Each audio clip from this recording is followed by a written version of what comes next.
ಇಂದು ಈ ಮನಃಶಾಂತಿ ಆಗಬೇಕಾದರೆ ಇಂದೇ ನನಗೆ ತಕ್ಕ ಸಮಯ.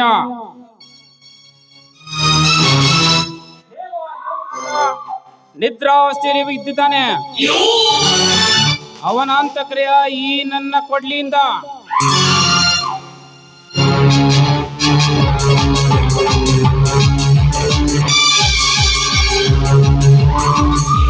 ಓಹೋ, ಹೊರಗಡೆ ಯಾವುದೋ ವಾಹನ ಬಂದಂತೆ ಕಾಣುತ್ತಿದೆಯಲ್ಲ.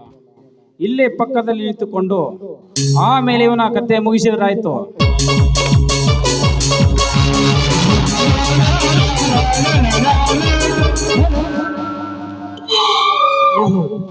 Very good. ಅಂತೂ ನನ್ನ ಪ್ಲಾನಿನ ಪ್ರಕಾರ ಧರ್ಮರಾಜ್ ನಿದ್ರಾದೇವಿ ಕವಿಸಾಗಿದ್ದಾನೆ. ಈಗ ನನ್ನ ಪ್ಲಾನಿನ ಪ್ರಕಾರ ನಾನು ಕೊಲೆ ಮಾಡಿ ಈ ಮನೆಯ ಆಸ್ತಿ ಅಂತಸ್ತೆಲ್ಲ ದೋಚ್ಕೊಂಡು ಹೋಗ್ಬೇಕು.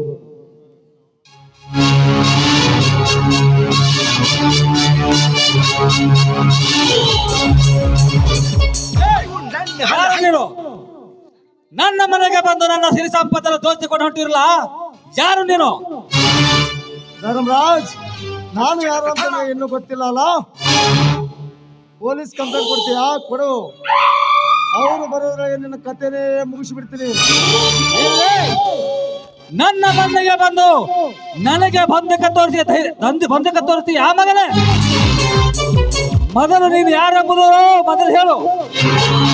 ನಾನು ಯಾರು ನೋಡು ನನ್ನ ಮಕ್ಕ.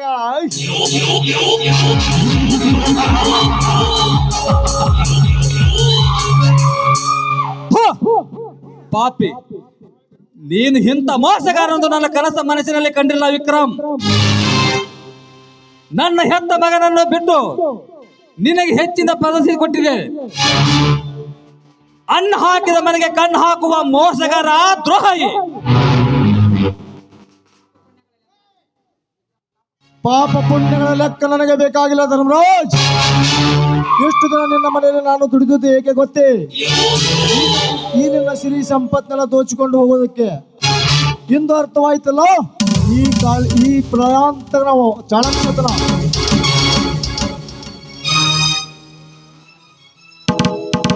ಹೋ ಪಾಪಿ, ನಿನ್ನ ಕಳ್ಳತನ ಮಾಡ್ಲಿಕ್ಕ ನನ್ನ ಮನೆ ಬೇಕಾಗಿತ್ತನೋ ವಿಕ್ರಮ್?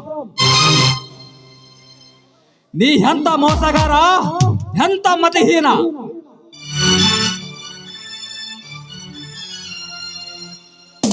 ಕರೆಕ್ಟ್.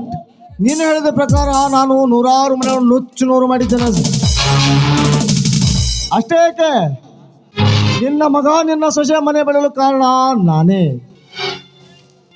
ಅಂದ್ರೆ ಆ ಕರೆಂಟ್ ಬಿಲ್ ಕಟ್ಟುವ 20,000 ರೂಪಾಯಿ? ಹೌದು, ಅದು ಕೂಡ ನಾನೇ. ಎಂತ ಮೋಸಗಾರನು. ಹೆತ್ತ ಮಗ ಸೊಸಿ ಅವರ ಮೇಲೆ ಅಪವಾದ ಹಾಕಿ ಅವರನ್ನು ಮನೆ ಬಿಟ್ಟು ಕಳಿಸಿಬಿಟ್ಟೆ. ಎಂತ ನಾಲಾಯಕ ನೀಚ ಇದ್ಯೋ ವಿಕ್ರಮ್. ಅದಕ್ಕೆ ನಾನು ಈಗ ಪೊಲೀಸ್ ಸ್ಟೇಷನ್ಗೆ ಕಂಪ್ಲೇಂಟ್ ಕೊಡ್ತೇನೆ. ಪೊಲೀಸ್?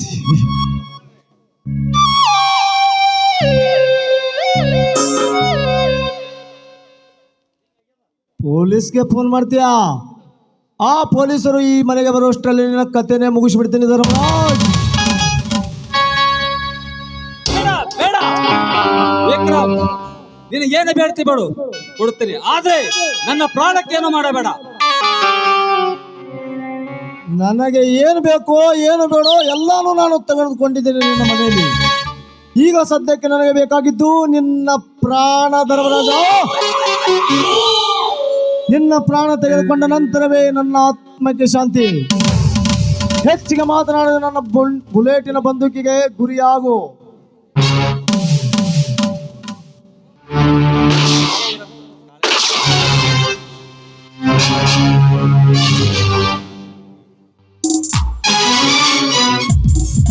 ಶಿವ ಶಿವ ಶಂಭೋ ಶಂಭೋ ಶಿವ ಶಂಭೋ.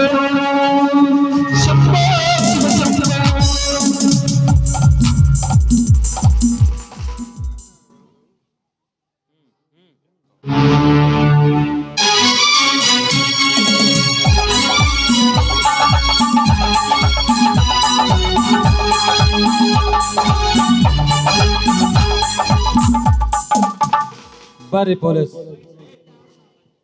ಈ ನಾನೇ ನಿಮಗೆ ಫೋನ್ ಮಾಡಿದೆ, ಆದಷ್ಟು ನೀವೇ ಬಂದ್ರಲ್ಲ ಒಳ್ಳೇದೇ ಆಗಿತ್ತು.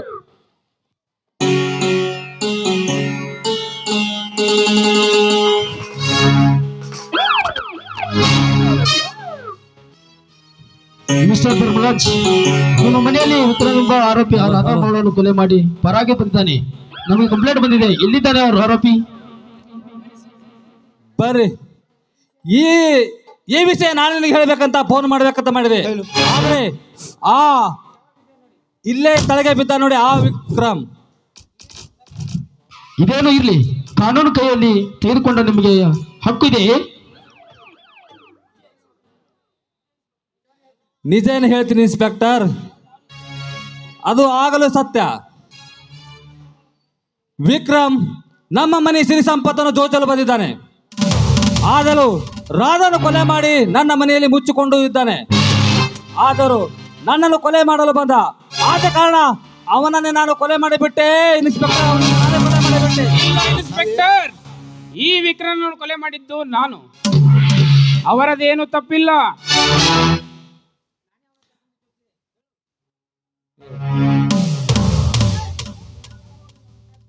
ಹಾ ಇನ್ಸ್ಪೆಕ್ಟರ್, ಅವನನ್ನು ನಾನೇ ಪಿಸ್ತೂಲಿಂದ ಹೊಡೆದು ಕೊಲೆ ಮಾಡಿದೆ.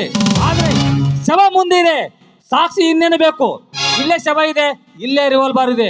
ಅವನನ್ನು ಕೊಲೆ ಮಾಡಿದೆ ನಾನೇ, ಮತ್ತೇನು ಬೇಕು ಸಾಕ್ಷಿ? ಇದೇನು ನೀವಿಬ್ಬರು ಕೂಡಿ ಕಾನೂನು ಹಾಸ್ಯ ಮಾಡ್ತಿದ್ದೀರಾ? ನಿಜ ಹೇಳಿ, ಈ ಕೊಲೆ ಯಾರು ಮಾಡಿದರು? ನಿಜ ಹೇಳಿ, ಕೊಲೆ ಯಾರು ಮಾಡಿದರು? ಇನ್ಸ್ಪೆಕ್ಟರ್, ಅವ್ರದೇನು ತಪ್ಪಿಲ್ಲ. ನಾನೇ ಆ ಪಿಸ್ತೂಲಿಂದ ಅವನನ್ನು ಕೊಂದಿದ್ದು. ಇಲ್ಲ ಇನ್ಸ್ಪೆಕ್ಟರ್, ಅದು ಕೊಲೆ ಮಾಡಿದೆ ನಾನೇ. ನಾನು ನಿಜವಾಗಲೂ ಒಪ್ಪಿಕೊಳ್ಳುತ್ತಿದ್ದೇನಲ್ಲ, ನಾನೇ ಕೊಲೆ ಮಾಡಿದ್ದು. ಕರೆಕ್ಟ್, ನೀವು ಹೇಳಿದ ಸರಿ. ಈ ವಿಕ್ರಮ ಕೈಯಲ್ಲಿ ಪಿಸ್ತೂಲ್ ಹಾಗೂ ಸುಟ್ಕೇಸ್ ನೋಡಿದರೆ ಇವನು ನಿಮ್ಮ ಮನೆಯಲ್ಲಿ ಕಳ್ಳತನ ಮಾಡಿದ್ದನ್ನು ಸಾಬೀತಾಗುತ್ತದೆ. ನೋಡಿ ಗುರುರಾಜ್, ನೀವು ಕಾನೂನು ಮೇಲೆ ಕೈ ತೆಗೆದುಕೊಂಡ ಮೇಲೆ ಕೊಲೆ ಮಾಡಿದ್ದಕ್ಕೆ ನಾವು ಸುಮ್ಮನೆ ವಿರೋಧ ಬಿಡೋದಿಲ್ಲ. ಕಾನೂನು ಪ್ರಕಾರ ನಿಮ್ಮನ್ನು ಅರೆಸ್ಟ್ ಮಾಡಬೇಕಂತೆ.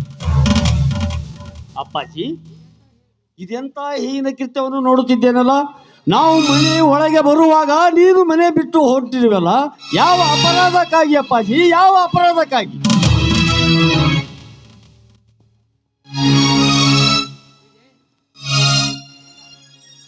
ವಿಜಯ್, ಇಂದಾದರೂ ನೀನು ಮರಳಿ ನಮ್ಮ ಮನೆಗೆ ಬಂದಿಯಲ್ಲ, ಅದೇ ನಾನು ಮಾಡಿದ ಪಾಪ. ಅದೇ ನಾನು ಮಾಡಿದ ಪಾಪ. ಏನು ಅರಿಯದ ನಿನ್ನನ್ನು ಮನೆ ಬಿಟ್ಟ ಹೊರ ಹಾಕಿದ್ದೇನೆ. ಜ್ಯೋತಿ, ನೀನು ನಿಜವಾಗಲು ಮಹಾಪತಿವರ್ತಿ. ನೀನು ಕಳ್ಳಿಯಲ್ಲಮ್ಮ, ನೀನು ಕಳ್ಳಿಯಲ್ಲ. ನನ್ನ ಔಷಧ ಮನೆ ಬೆಳೆಯುವ ಕೀರ್ತಿ ನೀನು, ಮನೆ ಬೆಳೆಯುವ ಕೀರ್ತಿ. ಹಾ ಜ್ಯೋತಿ, ಏನಮ್ಮ ನಿನ್ನ ಮಡಿಲಲ್ಲಿ? ಮಾವ, ಇವನು ನಿಮ್ಮ ಮೊಮ್ಮಗ. ಇವನ ಹೆಸರು ರವಿಕುಮಾರ್ ಅಂತ. ಅಯ್ಯೋ ಪಾಪಿ, ಚಿನ್ನದಂತ ಮೊಮ್ಮಗಳನ್ನು ಆಡಿಸುವುದು ಬಿಟ್ಟು ನಾನೇ ಮೋಸಗಾರ. ನಾನೇ ಮೋಸ.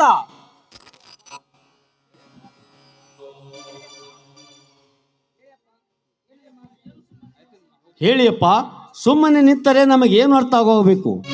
ಏನಾಗಿದೆ ನಿಜ ಸಂಗತಿಯನ್ನು ಹೇಳಿಯಪ್ಪ. ಅಪ್ಪ, ಅಯ್ಯೋ ಮಾವ, ನಾವು ಮನೆ ಬಿಟ್ಟು ಹೋಗಿ 1 ವರ್ಷ ಆಯಿತು. ಮನೆಯಲ್ಲಿ ಎಲ್ಲರೂ ನಗುನಗುತ್ತಾ ಇರಬೇಕಂತ ಮತ್ತೆ ಬಂದರೆ ನೀವು ನೋಡಿದ್ರೆ ಜೈಲು ಸೇರಿದ್ರಿ. ಎಲ್ಲ ಆಗುದೇ ಆಟ. ಆ ದೇವರು ನಿಮ್ಮ ಮನಸ್ಸಿಗೆ ನೆಮ್ಮದಿ ನೀಡಲಿ ಮಾವ, ನೆಮ್ಮದಿ ನೀಡಲಿ. ಅಣ್ಣಂದಿರ ಬನ್ನಿ, ಈಗ ಬಂದ್ರ? ಪರವಾಗಿಲ್ಲ ಬಿಡಮ್ಮ. ವಿಜಯ, ನಿಮ್ಮ ತಂದೆಯವರ ವಿಷಯ ಕೇಳಿ ನನಗೆ ಬಹಳ ದುಃಖವಾಯಿತು. ಪಾಪ, ಅವರಿಗೆ ಇಂಥ ಪರಿಸ್ಥಿತಿ ಬರಬಾರ್ದಾಗಿತ್ತು. ಅಣ್ಣ ಹೋಗ್ಲಿ ಬಿಡಣ್ಣ. ಯಾರ್ಯಾರ ಜೀವನದಲ್ಲಿ ಏನು ನಡಿಬೇಕು ಅದೆಲ್ಲ ನಡೆದು ಹೋಯ್ತು. ನಮ್ಮ ಜೀವನದಲ್ಲಿ ಕಷ್ಟಗಳು ಬಂದರೂ ಕೂಡ ಕೊನೆಗೆ ಎಲ್ಲರೂ ಸೇರಿ ಒಟ್ಟಿಗೆ ನಗುನಗುತ್ತಾ ಒಂದುಗೂಡಿದ್ವಲ್ಲ, ಅಷ್ಟೇ ಸಾಕು. ನಮ್ಮನ್ನು ಎಲ್ಲರನ್ನು ಒಂದುಗೂಡಿಸಿದ ಆ ಎಲ್ಲ ಮನೆಯಂದು ಮಂಗಳಾರತಿ.